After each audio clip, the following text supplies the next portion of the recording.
nga xamante moom mooy découverte bi alors tout de suite on va aller donc à la RFM 94.0 Babacar Fall ak ganam Yoro Dia nekkoon kon ministre porte-parole de la présidence de la République on revient juste après. sa auditeur yëpp di nuyu Georges Déthié Diop di nuyu directeur Assane Gueye ci affaire Mouhamadou Moustapha Ba comme ni koy waxee rek inna lillahi wa inna ilayhi raji'un fa xaalu la ma yurid di jaale Sénégal yëpp di jaale fam dëkk waa Nioro Moustapha dañuy wax ci ni bëgg sa dëkk ci jaamu yàlla bokk bu décriteur boobu Moustapha kon jaamu na yàlla parce que toute sa vie da ko consacré à l'économie et aux finances du Sénégal nit ku li ñuy xamee nit ku baax mooy que boo amee ndombo tànk doo ko yenu te Moustapha ñëpp koo wax les gens dañ lay wax il est compétent il est brillant mais surtout il était avenant et simple ça veut dire wàcce boppam même boo ko doon xool assemblée nationale bi mu nekkee ministre des finances bu demande rapport woon ak député pour man loolu affaire loolu mooy Sénégal loolu duñ ko jàng école affaire éducation la affaire éducation traditionnelle kon maa ngi profiter pour di ko jaale Sénégal di ñaan yàlla yërëm ko xaare ko àjjana. Est-ce qu'il a supporté mal critique yi nga xamante ne ñu ngi ko doon jëmale ci kawam bi nguur gi daanoo. mais xam nga critique yooyu xam nga li ma doon wax bëgg sa dëkk ci jaamu yàlla bokk boo jëlee sa àdduna yëpp nga consacré ko Sénégal 92 ba léegi ça fait quand même 30 ans man bi ma koy xam il était Amadou Ba moom mu ko présenté woon moo nekkoon directeur de la coopération financière après mu dem budget dem ba nekk ministre des finances gis naa ko aussi ni mu xare woon tànku tubéyam bi ñuy def affaire u PSE plan Sénégal émergent ñoom ñoo ci liggéey fonctionnaire yooyu loolu mooy chance su Sénégal ñoom fonctionnaire ñoo ci liggéey defar ko ba mu baax des trucs comme ça et quand on a vu de 2014 à 2024 seen liggéey commencé woon bi ñu defee bilan d'étape 2014 2024 li ñu prévoir woon ci PSE que Sénégal war na émerger en 2035 ñu ngi fa doon egg li may wax souvent rek chance bi Sénégal am mooy te yeneen dëkk yi mel ni yu wër ñu amuñu ko mooy genre Moustapha Ba yi li may wax cette technostructure impersonnelle de hauts fonctionnaires c'est-à-dire ñoom ñoo tee Sénégal depuis Léopold Sédar Senghor boo gisee dëkk yu ñu wër ñoom ñëpp ñu ngi ci ay crise ay trouble li ñu amul mooy état ñun nag Sénégal chance bi ñu am mooy état bu ñu nee état c'est abstrait mais concrètement bu ñu nee état mooy ay hauts fonctionnaires des technostructures impersonnelles ce qui fait que alternance day am les régimes passent mais les hauts fonctionnaires demeurent ñooñu nag dañ leen war a respecter li ñuy wax ñooñu dafa mel ni genre jihad la ñuy def ñooñu gëmuñ defuñ politique ñoom li ñu gëm mooy état du Sénégal te ñooñu seen liggéey xar nañ ci seen tànk tubéy mais malheureusement nag sama papa yàlla na ko yaram dama doon wax jullit bu bëggee am jàmm ci àdduna bëggee jëm ci am warul bëgg lu yonent bi amoon xam nga yonent mooy gën ci mbindeef mais même sax moom yàq nañ deram lu nekk waxal nañ ko mais li ma xam ci Moustapha il a compris qu'il avait fait son devoir maintenant ñaawteef yi ñu wax ci ginnaawam teg ko ci daram yooyu yëpp je sais que comme il a fait le Britannique militaire il a dû être assez fort pour supporter ça mais yooyu war nañ ko éviter ça veut dire que la fin ne justifie pas les moyens ça veut dire que honneur nit ak ngóoru nit dafa am solo ba nga xam ni boo ci wax war nga ci def ndànk. bu ñu jógee ci loolu Yoro Dia yéen seen kilifa yëpp bi ngeen ne ci nguur gi di Macky Sall mi ngi ci élection yi ndax tête de liste takku wàllu waaye ma nga biti réew ba léegi dañuy laam-laamee léeg-léeg ak dikkam ci réew mi waaye xamee sul ba xam dina ñëw ak du ñëw ndax campagne bi moom daanaka fukki fan ak lu tegal lëf moo ci des loola mi ngi wéy di ci xalaat wala mi ngi waaj ngir ñëw bokk ci li des ci campagne bi ba noppi itam voté itam ndax Fatick la war a voté. waaw xam nga yow stratège nga waa ji bi mu nekkee tête de liste la gars yi affolé donc nous on fait durer le plaisir de la torture ça veut dire que la stratégie est toujours secrète xam nga bi ñu nee Macky Sall mooy tête de liste dafa nekk tête de liste rek gars yi affolé nga gis les semi-analphabètes gën ñu wéy bu fi ñëwee ñu jàpp ko tëj ko ci kaso bi des trucs comme ça mais donc nous on fait durer le plaisir de la torture qu'on inflige au pouvoir mais comme li may wax Macky Sall est présent mais parce que ñun bi ñu nekk xale yaa ngi fàttaliku Bata dañ doon wax pas un pas sans Bata c'est-à-dire mënoo def benn tànk te gisoo dallu bata mais Sénégal mënoo def pas un pas sans Macky parce que boo jëlee soit boo ñibbi nga jël autoroute bi wala nga jël terre bi wala nga jël BRT bi wala nga gis autopoint yi booy génn aussi ce sont les infrastructures de Macky Sall la ngay gis donc Macky Sall est bel et bien présent et sa présence est une torture permanente pour waa opposition bi parce que moom sa présence est dans le béton et le goudron loolu mooy Macky Sall dafa bind dans le béton et dans le goudron ñeneen ñi nag ñoom dafa mel ni nga nekk ci plage bi rek nga nekk ci plage bi bind loo bind rek campagne moom égal teew ci terrain bi. waaw mais kaw ci temp mais campagne aussi ça veut dire aussi innovation la vie évolue ni Senghor doon campagne Abdou Diouf doon ko campagne mën nañu ko campagne aujourd'hui booy nekkee campagne il y a une forte dimension réseaux sociaux adduna day dox boo di dox da ngay dox di ànd ak moom et comme je te dis mais li ma la wax sànq rek ça veut dire aussi stratégie day ànd ak secret parce que comme on dit dans l'école allemande de stratégie la stratégie c'est le mouvement le feu et la surprise voilà c'est pourquoi surprise ak stratégie day ànd ak secret. surprise boobu lan la war a doon bu dul appel vidéo WhatsApp yi. non def na yeneen moo tax man la àdduna day évoluer xam nga jamonoy Senghor amuloon WhatsApp jamonoy Senghor amuloon réseaux sociaux donc il faut s'adapter à son temps on va s'adapter à notre temps et on va continuer. Est-ce que il est prévu mu wax ak askan wi. waaw parce que là jusqu'à présent ay militants rek lay waxal ñi nga xamante ne ñoo nekk ci yenn rencontre politique yi. mais dina wax ak askan wi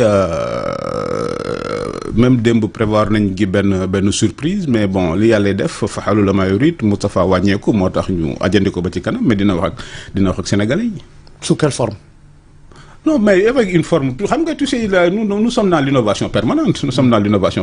On ne va pas dévoiler notre stratégie comme on dit, mais dina wax ak sénégalais et puis on va essayer de gagner ces élections parce que stagiaires yi ñu yor ni en face ñoom seen mbir compliqué wul parce que boo xoolee élection législative yi que Macky ñëw mu bañ a ñëw que mu wax mu bañ a wax ça va être un référendum pour ou contre Pastef sénégalais yi ñooy xool est-ce que depuis 7 mois yi liñ fi gis doy na seen xel bu doyul seen xel.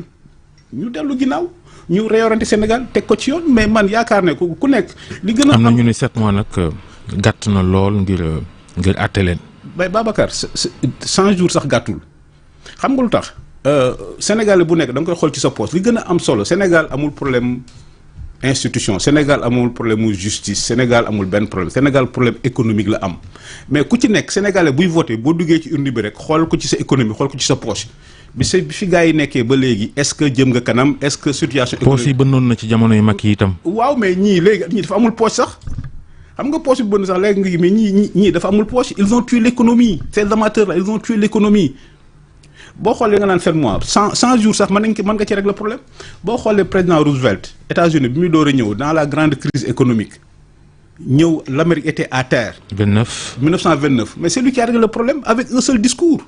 Ni américains yi the only thing we have to fear is fear itself nous sommes dans la crise mais nous sommes le grand peuple des États-Unis nous allons nous en sortir xaalis bi ngeen jënd ci seen kër ci seen matlaay delloo leen ko ci banques yi parce que bu ñu ko delloo ci banque l'économie va encore fonctionner le lendemain les Américains dem Roosevelt nu mu règle le problème bi il a compris que l'économie c'était psychologique économie c'est la consommation se fonde sur la conscience donc Roosevelt a ramené la confiance. mais ñii kon de 1000 milliards yi kenn ci yéen yor ci compte am war naa. mais ñii depuis qu'ils sont là ils ont semé le doute ils ont semé la peur. ku moom compte boobu yor ils ont semé l'incertitude da nga koy laaj le premier bluffeur on n'a plus de premier ministre on a un premier bluffeur laaj ko le premier bluffeur xam nga li gën a bon mooy am premier ministre boo xam ni. est-ce que même premier ministre sañ na wax xabaar bu rëyee noonu te du dëgg.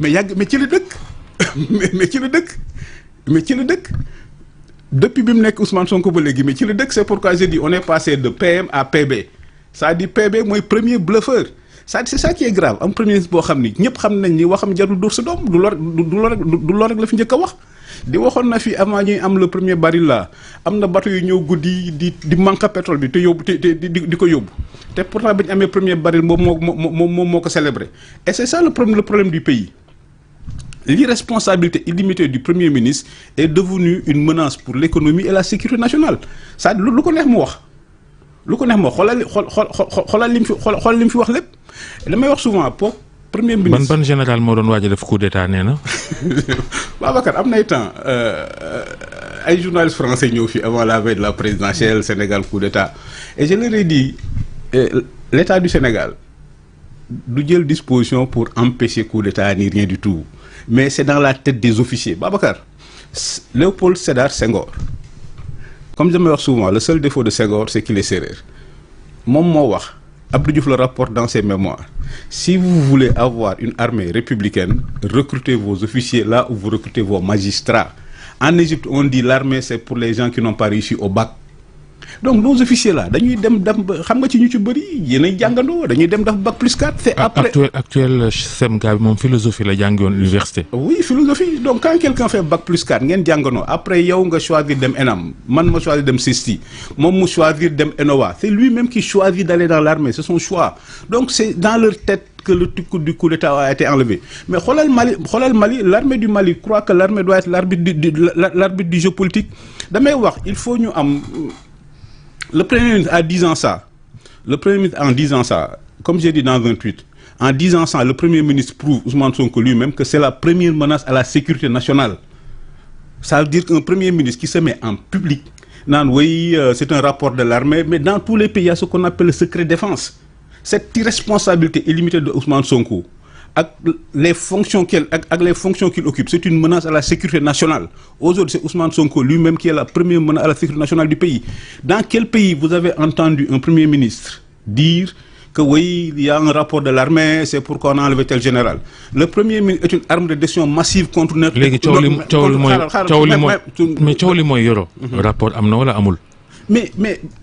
Babacar, un Premier ministre ne fait pas de déballage. Et c'est ça le drame du pays. Un Premier ministre agit, on lui a donné tous les moyens pour qu'il agisse. Mais on a un Premier ministre, un premier bluffeur qui ne fait que des déballages. Rapport Amna, tu es Premier ministre, prends des décisions. Et puis moi, tu es Premier, prends des décisions. Donc le Premier Ousmane Sonko est aujourd'hui la plus grande menace contre notre sécurité nationale à cause de son irresponsabilité. Le Premier ministre Ousmane Sonko est une arme de décision massive contre notre économie. Il a dit publiquement que l'État du Sénégal est un État faussaire. Mais quand même, l'État du Sénégal ne peut pas être un État faussaire. C'est Pastef qui sont des faussaires aujourd'hui. Et quand même, c'est grave. Aujourd'hui, il y a toujours, depuis Senghor au fouet, les deux poumons de l'économie en Afrique de l'Ouest. C'est la Côte d'Ivoire et le Sénégal. Aujourd'hui, la Côte d'Ivoire. La Côte d'Ivoire est un pays très endetté, mais malgré ça, Ouattara est très responsable. Aujourd'hui, les agences de notation notent positivement la Côte d'Ivoire. La grande banque, la JP Morgan, ils vont s'installer en Côte d'Ivoire, alors qu'initialement, toutes les banques, toutes les grandes institutions s'installent en Afrique de l'Ouest. Donc, le Premier ministre du Sénégal, Ousmane Sonko, est une menace à la sécurité nationale sur les questions militaires. C'est une arme de destruction massive contre notre économie. En disant l'État du Sénégal est un État faussaire, on a été dégradé négativement. On voit les conséquences. Sur le marché financier, là, le Sénégal va emprunter de l'argent à des niveaux beaucoup plus chers. Tu as vu récemment la dernière mission du Sénégal, les FMI a refusé de nous donner de l'argent. Donc c'est ça aujourd'hui le problème du Sénégal. On n'a pas un Premier ministre, on a un premier bluffeur. Et puis l'économie... Georges, on a un gars qui Wolof Moutonto. Rapport Bobo, même si c'est secret défense, estampillé secret défense, vous faites qu'il y a donc le grave, on peut parler même de tentative de coup d'État ou des vérités de coup d'État. Georges, moi j'ai servi l'État. Je connais l'État. Je suis énarque. Moi, je suis plus responsable que cet irresponsable Ousmane Sonko. Je ne veux pas parler de rapport de l'armée dans une émission de radio. Ça veut dire que c'est ça aujourd'hui le drame du pays. Moi, il faut que les Sénégalais... Sénégalais, il faut que nous soyons responsables Ousmane Sonko. Ousmane Sonko doit être irresponsable. Man, j'ai servi l'État. Man, énarque là. Mënuma wax affaire au rapport de l'armée dans une émission de radio. Voilà. Mais moi, en tant que premier, il a fauté. Et c'est une faute grave, c'est un scandale. Moi, aujourd'hui, la plus grande menace à la sécurité nationale du Sénégal, c'est le Premier ministre lui-même. Mais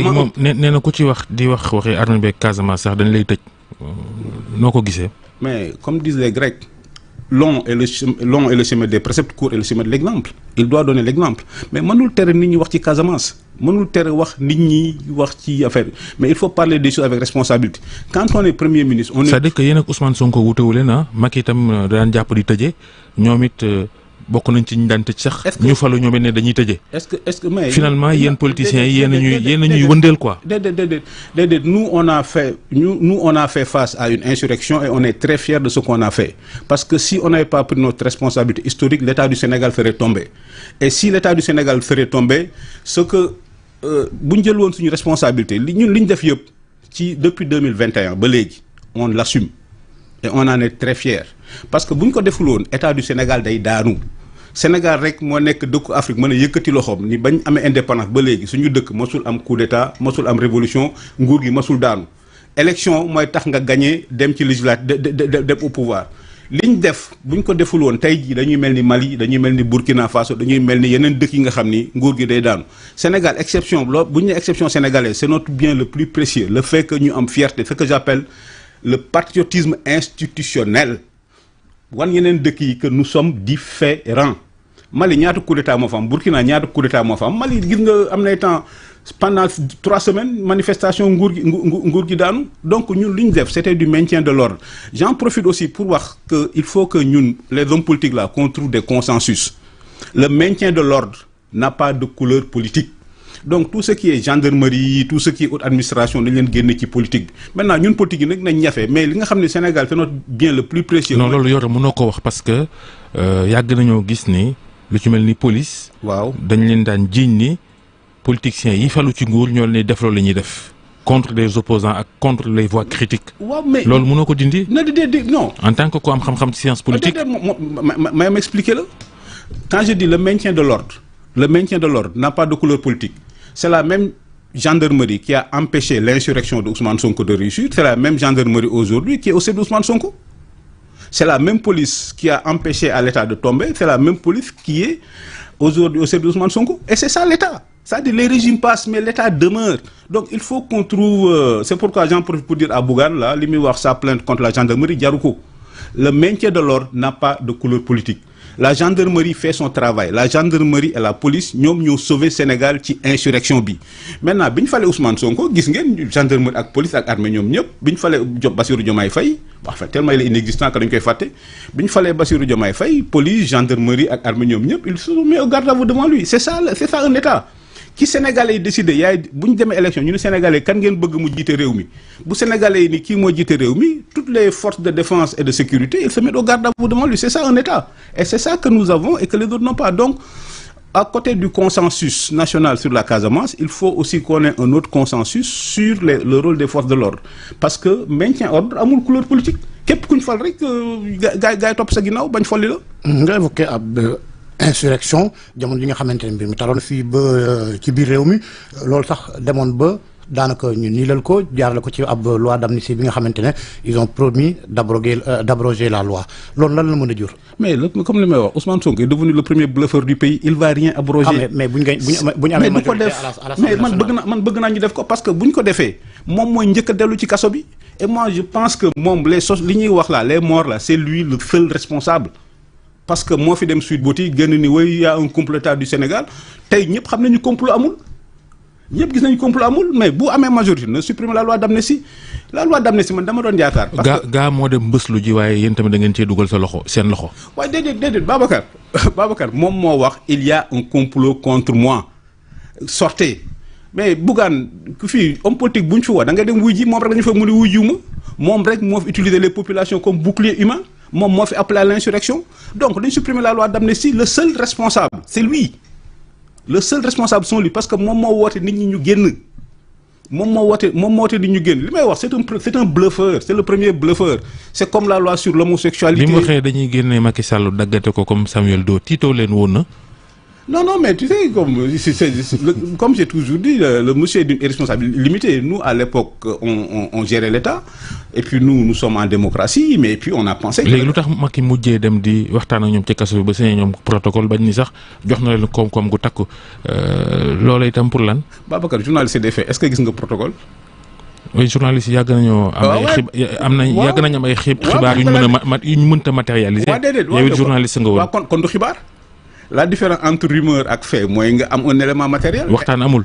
diggante Sonko ak Macky. mais waxtaan Sénégal Sénégal ci waxtaan la dëkk Sénégal li fondé démocratie Sénégal du grec du Rome dara xam nga la moo fondé démocratie Sénégal Sénégal benn bopp la kenn mënu ko xar ñaar réeroo amul ñàkk a waxtaan am. bañ génnee jox na leen am joxu leen. ba loolu liggéey journaliste la. c'est-à-dire. ñaata la ñi naan 3 milliards ñi naan 300 millions lu mu ci doon. Macky Sall. Macky lu tax mu leen a jox moom it. Macky Sall magnanimité la amoon bëgg ni balaa may dem na apaisement ak réconciliation man à l'époque. xaalis bi mu leen jox xaalis bu set la wala bu setul. Babacar loolu liggéey journaliste la boo gisee protocole wala xaalis nga wax ma man comme je dis je suis pas aussi irresponsable que Ousmane Sonko ça veut dire que quand tu as servi l'État il y a ce qu'on appelle l'obligation de réserve léegi li ma xam ci affaire état du ma ko wax ci mbedd bi c'est-à-dire loolu aussi mooy la. loolu de mooy li ñuy wax dëgg la. jërëjëf Yoro Dia. jërëjëf lu dëgg de. jërëjëf Georges jërëjëf Dieynaba. Merci. jaajëfal bu baax a baax Babacar Fall yow ak Georges